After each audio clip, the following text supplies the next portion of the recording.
The Mauryan Empire was not just an empire of land.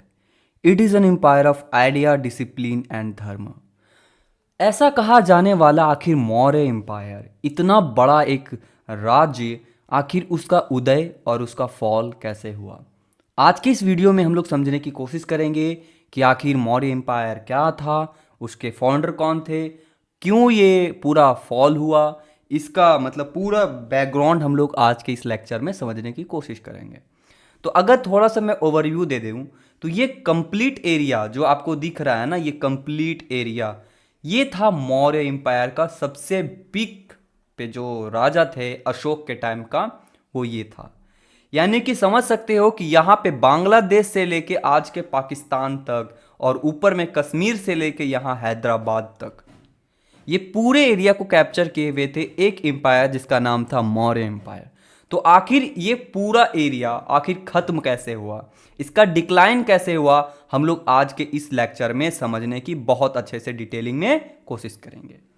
But उससे पहले छोटा सा एक ओवरव्यू कि ये जो एरिया दिख रहा है आपको, ये है पाटलिपुत्र। ये क्या है? पाटलिपुत्र, यानी कि आज के टाइम का पटना। पटना मीन्स बिहार, बिहार का कैपिटल। ठीक है, तो ये जो पाटलिपुत्र है उसके जस्ट नीचे पे आपको देखने को मिलेगा एक छोटा सा एरिया जिसको हम लोग कहते हैं मगध। अब ये मगध का स्टोरी इस मौर्यन एम्पायर से बहुत ज़्यादा कनेक्टेड है और ये पाटलिपुत्र का भी स्टोरी इस मौर्यन एम्पायर से बहुत ज़्यादा कनेक्टेड है। तो स्टार्ट करते हैं मौर्य एम्पायर और बहुत ही डिटेलिंग में। पहले एक बार हिस्टोरिकल बैकग्राउंड समझ लेते हैं कि आखिर मौर्यन एम्पायर के राइज से पहले आखिर इसका पहले का स्थिति क्या था। तो देखो यहाँ पे क्या था कि एक डेंसिटी रूल किया करती थी जिसको हम लोग कहते थे नंदा डेंसिटी। अब नंदा डेंसिटी का जो लास्ट रूलर था वो था धनानंद था। तो वो धनानंद जो था वो नंदा डेंसिटी का लास्ट रूलर था। अब ये जो था ये पूरे नॉर्थ इंडिया में, यानी कि कह सकते हो कि अगर मैं इंडिया को ऐसे चार भाग में स्प्लिट कर देता हूँ तो ऊपर वाला जो पार्ट है ना, ये ईस्टर्न इंडिया, ईस्टर्न इंडिया पे पूरा कंट्रोल था, आप कह सकते हो कि नंदा डेंसिटी का। अब ये जो नॉर्दर्न एरिया था, यानी कि ईस्ट और नॉर्थ ईस्ट के एरिया के जो पास का रीजन है, ये पॉलिटिकली अब टूटने लगा था। क्यों टूटने लगा था? क्योंकि वहां पे जो धनानंद था वो थोड़ा सा बोल सकते हो कि अहंकारी होते जा रहा था डे बाय डे, और फिर उसका जो लोग थे ना वो एक दूसरे पर रिबेल करने लगे थे। तो ये स्टोरी चल रहा था आपके नॉर्थ ईस्ट साइड में, लेकिन नॉर्थ वेस्ट में कुछ अलग ही स्टोरी चल रही थी। वहां पे जो है अलेक्जेंडर द ग्रेट आया था और वॉर करने के लिए, और वो पूरे एरिया को कब्जा रहा था। यानी कि अगर मैं मैप में ले चलूँ तो यहाँ पे जो आपको देखने को मिलेगा ना, ये पूरे पाकिस्तान के एरिया को उसको एनेक्सेशन कर लिया था अलेक्जेंडर द ग्रेट ने। और ये इंडस की रिवर तक, ये यहाँ तक पहुँच गया था। यानी कि ये जो इंडस की रिवर है ना, ये यहाँ तक कैप्चर कर लिया था। ये टाइम पीरियड कब की बातें चल रही है? तो जैसे अभी चल रहा है 2025। 2025 से जस्ट इमेजिन करो कि पीछे जाओगे तो कभी ना कभी एक टाइम पे जीरो आएगा, और जीरो से 327 ईयर पहले जाना है आपको। और इस पीरियड में जो चल रहा था ये वही काम हो रहा था। यानी कि 25 से आपको जीरो जाना है, तो इस पीरियड को हम लोग बोल सकते हैं कि यहाँ पे जीसस क्राइस्ट जो है क्रिश्चियन के गॉड, उनका जन्म हुआ था इस टाइम पीरियड में। अब जो जीसस के पहले का टाइम पीरियड, यानी कि जीसस से 300 साल पहले वहां पे अलेक्जेंडर द ग्रेट का इन्वेडन हुआ था। यानी कि कह सकते हो कि वो पूरा एरिया को कब्जा लिया था। अब जब इस पीरियड में नॉर्थ वेस्ट साइड में जब ऐसी हो रही थी और नॉर्थ ईस्ट में आप कह सकते हो कि नंदा डेंसिटी का डिक्लाइन हो रहा था, तो उस बीच में क्या हुआ कि जो ये थे बोल सकते हो कि अलेक्जेंडर द ग्रेट, वो उस एरिया को छोड़कर आगे बढ़ना चाहे, क्योंकि उनका एरिया ये नहीं था। ये तो बस केवल कैप्चर करते करते इतना दूर तक आ गए। तो उन्होंने क्या किया कि अपने 2-4 कठपुतली यहाँ पे बैठा के और वो सोचे कि हम यहाँ से निकल जाते हैं। तो उनके कुछ बोल सकते हो कि कुछ लोग यहाँ पे राज कर रहे थे, और वो जो अलेक्जेंडर द ग्रेट थे वो अपने पांव पीछे खींच लिए, और अपने बिहाइंड में वो एक ग्रीक का जो गवर्नर्स था उनको प्लेस कर दिए पंजाब के रीजन में। यानी कि आज का जो ये पाकिस्तान का पंजाब और इंडियन पंजाब है उसको मिला दोगे तो उस एरिया में वो ग्रीक का कोई गवर्नर को अपॉइंट करके अपना जिस कंट्री से थे उस कंट्री में वो निकल गए। अब ये जो बातें थी ये पूरे इंडिया में फैल रही थी कि कैसे अलेक्जेंडर ने पूरे धीरे धीरे एरिया को कब्जा रहा था। अब जब ऐसी बातें हो रही थी तो पूरे देश में एक सेंट्रल अथॉरिटी का डिमांड उठ गया।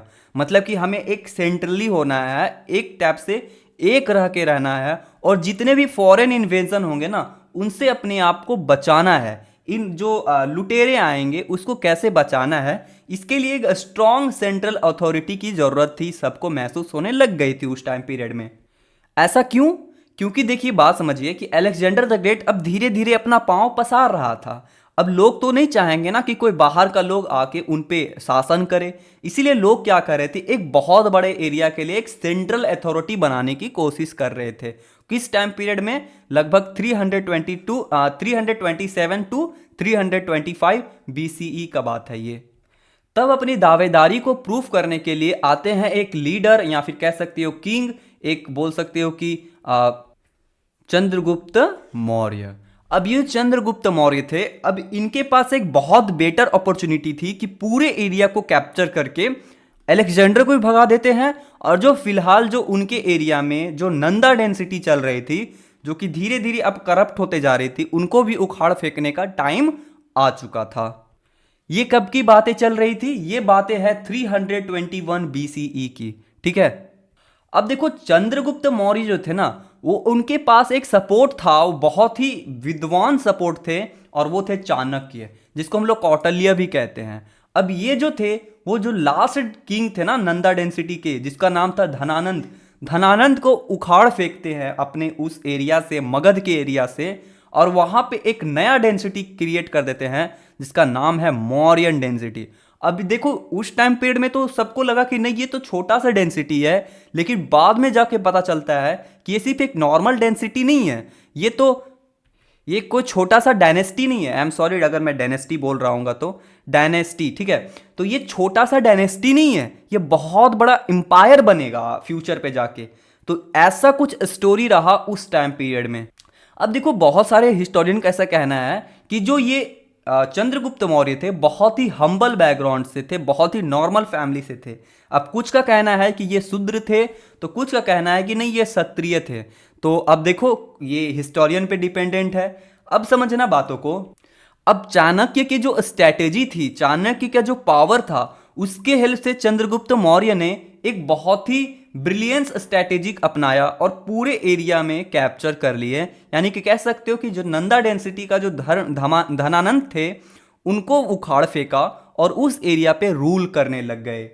ये सारे जितने भी हेल्प कर रहे थे बैकग्राउंड में, वो कर रहे थे चाणक्य।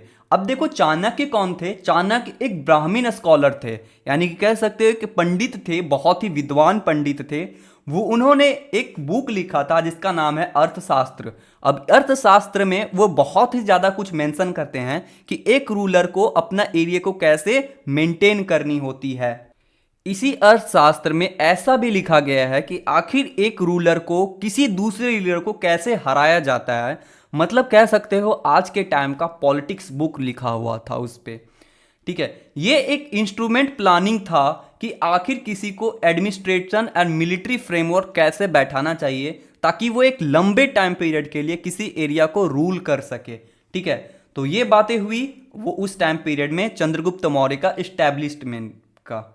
अब देखो, चंद्रगुप्त मौर्य जब इनको उखाड़ फेंके, तब वहां पे अब ये बढ़े सीधे नॉर्थ की साइड में। अगर मैं मैप में लेके चलूं तो ये एरिया को कब्जा कर लेने के बाद अब चंद्रगुप्त मौर्य सीधा बढ़ते हैं इधर, जो यहाँ पे दो छोटे छोटे बैठे हुए थे ना, इनके अलेक्जेंडर के दो आदमी बैठे हुए थे, गवर्नर्स बैठे हुए थे, उनकी तरफ में। अब ये जो चंद्रगुप्त मौर्य थे, इन्होंने अलेक्जेंडर के जितने भी गवर्नर्स थे उनको हरा दिया, उनको डिफीट किया, और फाइनली जो नॉर्थ वेस्ट एरिया था और जो पंजाब का एरिया था उसको कब्जा कर लिया। अब जो चंद्रगुप्त मौर्य थे वो सेलेकस निकाटोर के पास जाते हैं, उनसे फाइट करते हैं और उनको भी हरा देते हैं। अलेक्जेंडर के ये कौन थे? अलेक्जेंडर के एक जनरल थे, मतलब कह सकते हो कि उस जो अलेक्जेंडर उनको गवर्नर बना के गए थे उस टाइम पीरियड में उनको, और फिर उनको फोर्स करते हैं कि आप एक मेरे साथ ट्रीटी करो अराउंड 305 बीसीई में। यानी कह सकते हो कि पहले तो उन्होंने उस एरिया को एनेक्स किया और उसके बाद उनको फोर्स किया कि आप मेरे साथ एक ट्रीटी करो। अब देखो, ट्रीटी के अकॉर्डिंग अगर मैं मैप में लेकर चलूं तो ये जो अफगानिस्तान का एरिया है, चाहे तो ये बलूचिस्तान का एरिया है, ये पूरे एरिया को उन्होंने एज पर ट्रीटी अपने अंडर में ले लिया। तो वो कौन कौन सा टेरिटरीज थी? पहला था आर्कोसिया, जो कि आज आप कह सकते हो कि मॉडर्न डे अफगानिस्तान बन चुका है। फिर था हमारे पास में जेड्रोसिया। अब ये जो एरिया था, ये सारे एरिया को वो चंद्रगुप्त मौर्य अपने अंडर में ले रहे थे, लेकिन बदले में क्या दिए उन्होंने? In return Chandragupta gave him 500 war elephant, यानी कि 500 लड़ाकू हाथी उन्होंने एज रिटर्न दिया इन सारे एरिया के बदले में। और उसके बाद क्या हुआ कि इनके बीच में एक डिप्लोमेटिक रिलेशनशिप बनी। एक आदमी था, यानी कि कह सकते हो कि जो ग्रीक एम्बेसडर था, जिसका नाम था मेगास्थनीक्स, वो चंद्रगुप्त मौर्य के कोर्ट में रहने लगा, मतलब उनके अंडर में रहने लगा। और इनके बीच में एक टाइप से दोस्ती बन चुकी थी, मतलब कह सकते हो कि अलेक्जेंडर के जो ये थे लोग थे, सेकस और ये चंद्रगुप्त मौर्य, इनके बीच में बोल सकते हो कि डिप्लोमेटिक रिलेशन बन रहे थे धीरे धीरे। तो ये जो था एक ट्रीटी हुई थी इन दोनों के बीच में। अब ये जो थे एक हाई सेंट्रलाइज और ब्यूरोक्रेटिक एडमिनिस्ट्रेशन एस्टैब्लिश किए। देखो बेसिकली क्या होता था उस टाइम पीरियड में, कभी भी ब्यूरोक्रेटिक एडमिनिस्ट्रेशन नहीं होता था, लोग कैप्चर करते थे, उस एरिया को रूल करते थे। लेकिन इन्होंने क्या कर रहे थे कि अपने साथ साथ रिलेशनशिप भी स्टेब्लिश कर रहे थे। जैसे आज के वर्ल्ड कैसे काम करता है ग्लोबलाइजेशन पे, उसी टाइप से उस टाइम पीरियड में भी वो इस चीज़ों को अप्लाई कर रहे थे। अब इनका जो कैपिटल था, इनके जो एरिया था, उसका कैपिटल कौन था? पाटलिपुत्र, जो आज का पटना है, ठीक है। अब इनका जो एरिया था वो कंप्लीट एरिया नहीं था, बल्कि कह सकते हो बहुत सारे प्रोविंसेस में टूटी हुई थी। अब इनके हर एक का एक अलग अलग गवर्नर्स थे। जैसे कि आज के टाइम पीरियड में देखा जाए तो बहुत सारे स्टेट नहीं हैं, हमारे पास 28 स्टेट हैं और भी यूनियन टेरिटरीज हैं, और हर एक का कोई ना कोई वहाँ पे सीएम होता है, ठीक है, गवर्नर्स होते हैं। उसी बोल सकते हो सिमिलरली उस टाइम पीरियड में भी बहुत सारे प्रोविंस में ये पूरा एरिया टूटा हुआ था, और वहाँ पे अलग अलग गवर्नर्स काम कर रहे थे। और ये सारे के सारे जो इनके पास अथॉरिटी था, मेन अथॉरिटी, वो था चंद्रगुप्त मौर्य के पास में। और इनके पास बहुत बड़ा एक लार्ज स्टैंडिंग आर्मी था, जो कि कह सकते हो कि उसको हरा पाना लगभग नामुमकिन था। अब देखो इनके पास एक और चीज था, वो था चाणक्य का दिया हुआ अर्थशास्त्र। अर्थशास्त्र क्या था, मैं जस्ट बताऊं कि एक बुक था, उस बुक में वो सारी चीजें लिखी हुई थी, जिससे कि आप कितने लंबे पीरियड तक आप किसी एरिया को रूल कर सकते हो विदाउट एनी रिबेल्स, ठीक है ना। तो कह सकते हो कि उसमें इंफॉर्मेशन था, जैसे कि कैसे इकोनॉमी को हैंडल करना है, मिलिट्री को हैंडल करना है, और भी बहुत सारी चीज़ें, ठीक है। तो इस टाइप से धीरे धीरे इनका पावर बढ़ता गया। इसके बाद हमारे नेक्स्ट रूलर आते हैं चंद्रगुप्त मौर्य के बाद, वो थे बिंदुसार। अब बिंदुसार का जो टाइम पीरियड था, उनका टाइम पीरियड था 297 टू 273 BCE, ठीक है। इस टाइम पीरियड तक वो रूल किए बिंदुसार, और उसके बाद हमारे इनका कोई खास रूलर नहीं था, ज़्यादा साल तक ये राज नहीं कर पाए थे। लगभग कह सकते हो कि 18-20 साल का इनका टोटल एज था, मतलब कि रूलिंग एज था। तो इससे ज़्यादा वो रूल नहीं कर पाए, तो इनके बारे में हिस्टोरियंस उतना फोकस करते नहीं हैं। लेकिन इनके बाद जो चंद्रगुप्त मौर्य के जो मतलब कह सकते हो कि दादाजी थे, ग्रैंड सन थे, चंद्रगुप्त मौर्य का ग्रैंड सन, उनका नाम था अशोक। अब ये अशोक का जो टाइम पीरियड था ना, ये बहुत फेमस है। अब अशोक के अंदर जो ये जो एम्पायर था ना, वो अपने सबसे पीक पे था। मतलब कह सकते हो कि इससे बड़ा एरिया ना तो चंद्रगुप्त मौर्य के, अशोक के आगे हमेशा हम लोग ग्रेट लगाते हैं, द ग्रेट अशोका, क्योंकि ये जो है बहुत बड़े पावरफुल आदमी थे, मतलब बहुत ज़्यादा पावरफुल आदमी। इनका जो टाइम पीरियड था वो था 268 BCE टू 232 BCE में। अब ये जो थे अशोक, वो चंद्रगुप्त के ग्रैंड सन थे। ये तो इनिशियली बहुत नॉर्मल तरीके से रूल कर रहे थे, बहुत ही स्ट्रेंथ से और एम्बिशन से रूल कर रहे थे। लेकिन इनके लाइफ में ना एक बार टर्निंग पॉइंट आता है, और वो था कलिंगा का वॉर, जो कि 261 BC में हुआ था। ये इनकी लाइफ को पूरा चेंज करके रख जाता है। तो आखिर हुआ क्या था उस वॉर में? देखो वॉर हुई, बहुत सारे लोग मरते हैं। तो उस वॉर में क्या हुआ कि लगभग 1 लाख पीपल डेड हुए थे, और बहुत सारे ऐसे पीपल थे जो जख्मी हो गए थे, ठीक है। तो इस वजह से उनका जो मन था ना वो इस वॉर के बाद अब धीरे धीरे कमज़ोर होने लगा। उनके मतलब कह सकते हो इसके बाद उन्होंने संन्यास ले लिया। उसके बाद उन्होंने ये सारे चीज़ें जब देखी कि उनके वजह से 1 लाख लोगों की जान चली गई, उसके बाद उन्होंने वायलेंस को एकदम त्याग दिया और उसके बाद वो अपने आप को कन्वर्ट कर लिए हिंदुइज़्म टू बुद्धिज़्म, क्योंकि आपको पता है कि बुद्धिज़्म में बहुत ज़्यादा पीस होती है। तो इसी वजह से अपने आप को बुद्धिज़्म में फिर फाइनली वो कन्वर्ट कर लिए और पूरे एरिया को वो बुद्धिज़्म के लिए प्रमोट करने लगे। मतलब कह सकते हो आप कि ये जो कलिंगा का वॉर था ना, कलिंगा का वॉर, ये वॉर अशोक के लाइफ पीरियड में एक टर्निंग पॉइंट था, क्योंकि ये जो कलिंगा के वार के बाद उन्होंने जो 1 लाख लोगों को मारा था, इसके बाद वो अपने आप को चेंज कर दिए। अब देखो अशोक का एक बात और आती है, वो आता है धर्म पॉलिसी के बारे में। जो अशोक थे अब अपने आप को धर्म से रिलेट ज़्यादा कर रहे थे, वो मोर प्रिंसिपल होते जा रहे थे और बुद्धिस्ट को और उनको पूरे मतलब वैल्यू करते थे और साथ ही साथ वो ज़्यादातर बुद्धिज़्म को पूरे एरिया में प्रमोट करने लग गए। वो हर जगह पे इंस्क्रिप्ट कर रहे थे, वो पिलर्स पे, रॉक्स पे, इवन केव्स पे, हर जगह खुदाई करवा करवा के वो लिखवा रहे थे सारी जगह से कि वो अब एक नॉन वायलेंस को सपोर्ट करते हैं, वो कंपैरिजन को सपोर्ट करते हैं, कॉम्पैशंस को, और रिलीजियस टॉलरेंस को वो ना के बराबर सपोर्ट करते हैं, इथिकल कंडक्ट को वो सपोर्ट करते हैं। मतलब कह सकते हो कि अशोक ने उसके बाद अपने आप को पूरा चेंज कर लिया। तो अशोक ने अपने आप को तो बहुत सारी चीज़ों से सेपरेट करने लगे, लेकिन वो साथ ही साथ बुद्धिस्ट मिशनरीज को फॉरेन लैंड पे बनाने लगे। उनको बोल सकते हो कि अपने जो बेटे बेटियां हैं उनको बाहर भेजने लगे और उसके बाद बुद्धिज़्म को प्रमोट करने लगे। जैसे कि श्रीलंका में उन्होंने भेजा, साउथ ईस्ट एशिया में भेजा, यानी कि कह सकते हो कि जो अभी का साउथ ईस्ट मतलब कह सकते हो कि इंडोनेशिया वगैरह जो है ना, उधर नीचे साइड में अंडमान एंड निकोबार साइड में, उस एरिया में भेजने लगा, और बहुत सारे इजिप्ट में और वेस्टर्न एशिया में भेजने लगे अपने जो भी लोग थे उसको बुद्धिज़्म को प्रमोट करने के लिए। तो ये था अशोका का धर्मा पॉलिसी।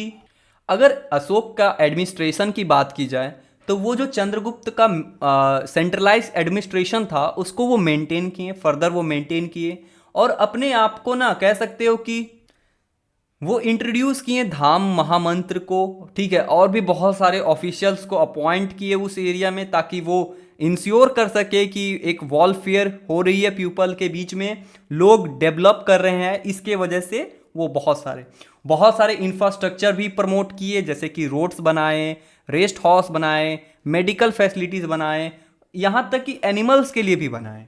तो कह सकते हो कि जो अशोक थे ना उनके अंडर में एडमिनिस्ट्रेशन एकदम पीक पे था, वो अपने आप को कन्वर्ट कर चुके थे बुद्धिज़्म में। अब देखो इनके टाइम पीरियड में जो मौर्य एम्पायर था वो एकदम पीक पे था।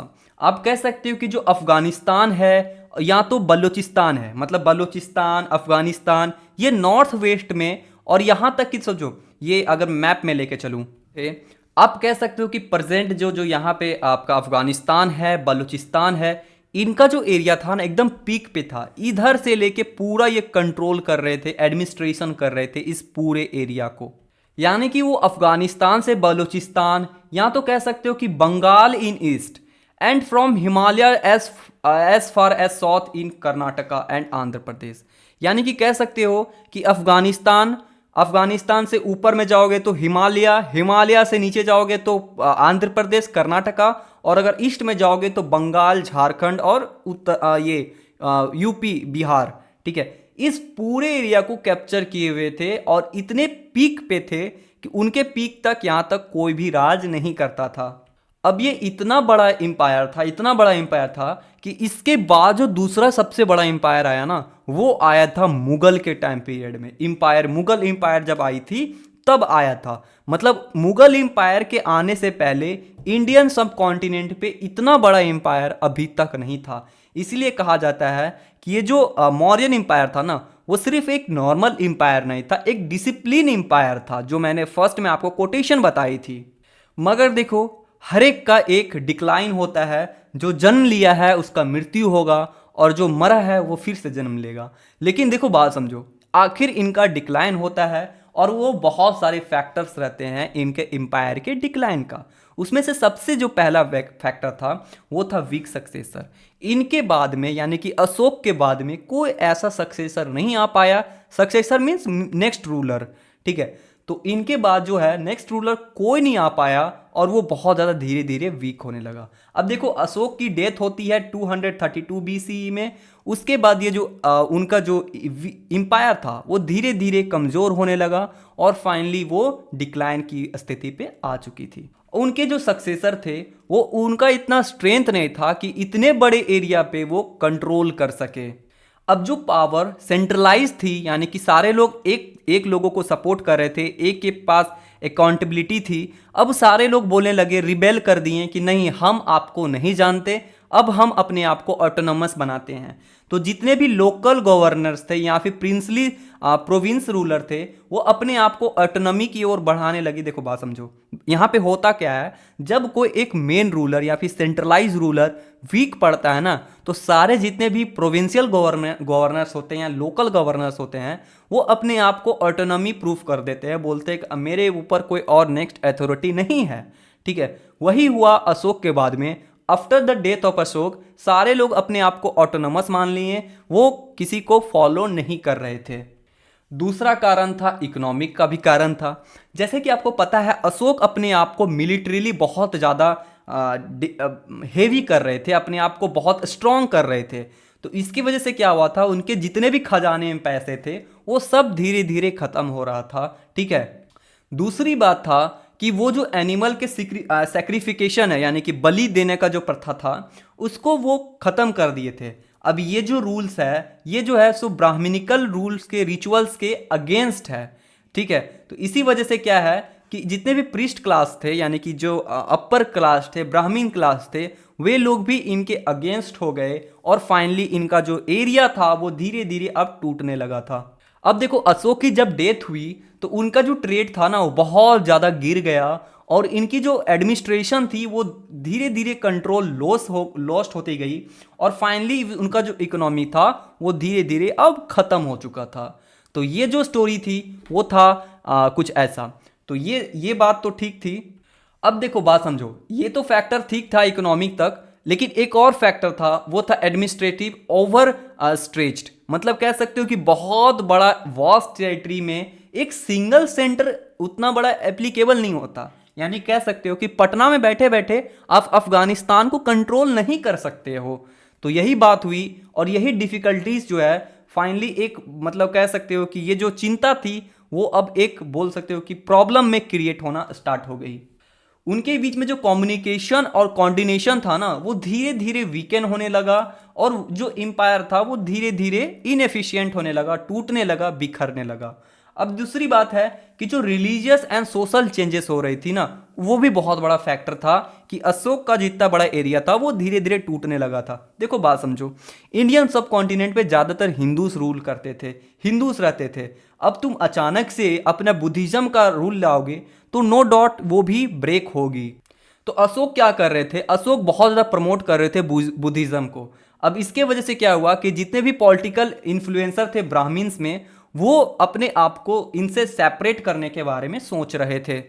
और दूसरी बात कि अशोक के बाद जितने भी रूलर्स आए ना वो मेंटेन ही नहीं कर पाए रिलीजियस हार्मोनी को। ये जो रिलीजियस भाईचारा होता है उसको वो मेंटेन नहीं कर पाए, जिसके वजह से क्या हुआ कि सारे successor as a weekend proof हुए, ठीक है। तो ये बातें हुई। दूसरी बात की इन्वेजन भी होने लगा।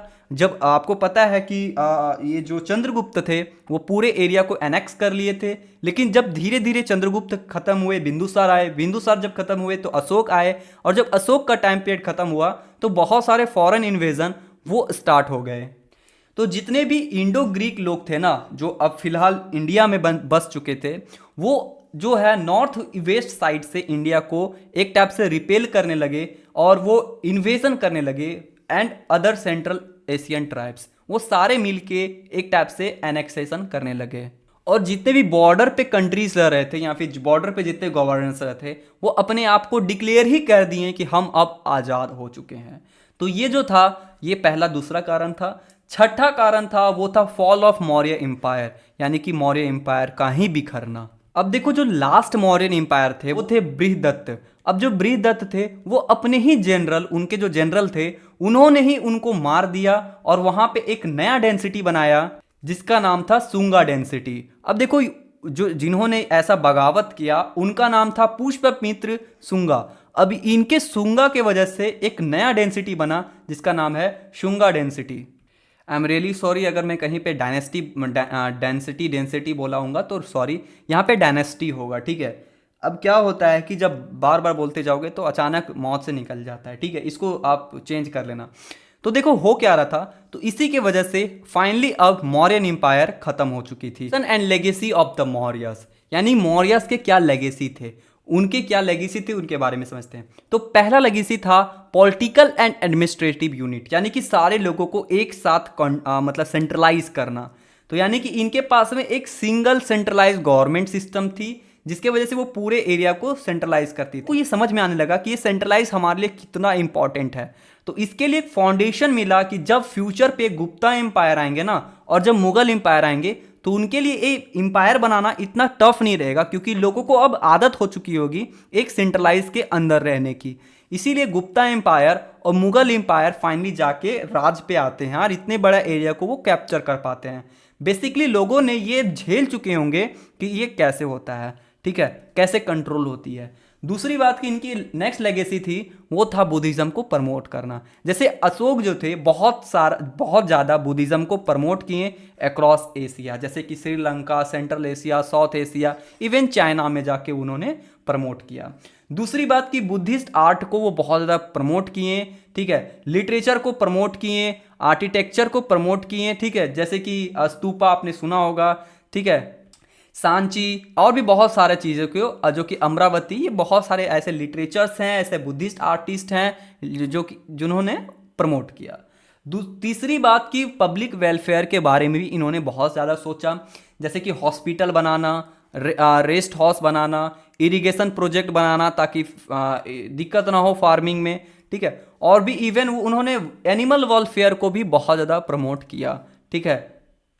रॉक्स और पिलर पे इडिक्ट करवाया, इडिक्ट मतलब कह सकते हो कि खुराफी उराफी करवाई, यानी कि खुद कर कुछ लिखा, इंस्क्रिप्शन किया, ठीक है। अब देखो इन्हीं के टाइम पीरियड में आपको ओल्डेस्ट इंस्क्रिप्शन देखने को मिलेगा। इनके टाइम पीरियड में आपको बहुत सारे बुक्स भी देखने को मिलेगी, स्क्रिप्ट देखने को मिलेगा, जैसे ब्राह्मी, ठीक है, प्राकृत और भी बहुत सारे ऐसे आपको देखने को मिलेगा। लिटरेसी अगर इनके लिटरेचर कंट्रीब्यूशन की बात की जाए तो इन्होंने एक बहुत फेमस बुक दिया जिसका नाम है अर्थशास्त्र, जो कि कौटिल्य के द्वारा दिया गया था, चाणक्य के द्वारा दिया गया था। कंक्लूजन की बात की जाए तो मौर्य एम्पायर एक बहुत ही बड़ी एम्पायर थी उस टाइम पीरियड में, जो कि पूरे इंडियन सब कॉन्टिनेंट पे फैली हुई थी, ठीक है। अब ये बहुत ज़्यादा पॉलिटिकली, बहुत ज़्यादा एडमिनिस्ट्रेटिवली, बहुत ज़्यादा मिलिट्रीली बहुत ज़्यादा स्ट्रांग थे। लेकिन देखो बाद में हुई क्या कि इनका ये जो वीक सक्सेसर थे उन्होंने इस पूरे एम्पायर को डुबो दिया। तो ये था स्टोरी, आप कह सकते हो कि मौर्य एम्पायर की। अब देखो मिलते हैं नेक्स्ट वीडियो में, तब तक के लिए जय हिंद, जय भारत, वंदे मातरम। और एक बात और, छोटी सी बात और बोलना चाहता हूँ, अगर आप लोगों को ऐसी वीडियोस और चाहिए तो नो डाउट आप लोग सब्सक्राइब भी कर दो। और अगर आप लोग थोड़ा मोड़ा कंट्रीब्यूशन करना चाहते हो मेरे चैनल के लिए, ताकि मैं चैनल को और अच्छे से प्रमोट कर सकूं, लोगों में फैला सकूं, तो आप नो डाउट थोड़ा सा मुझे हेल्प कर सकते हो by the sending any payment you can, ठीक है। थैंक यू, जय हिंद, जय भारत, वंदे मातरम।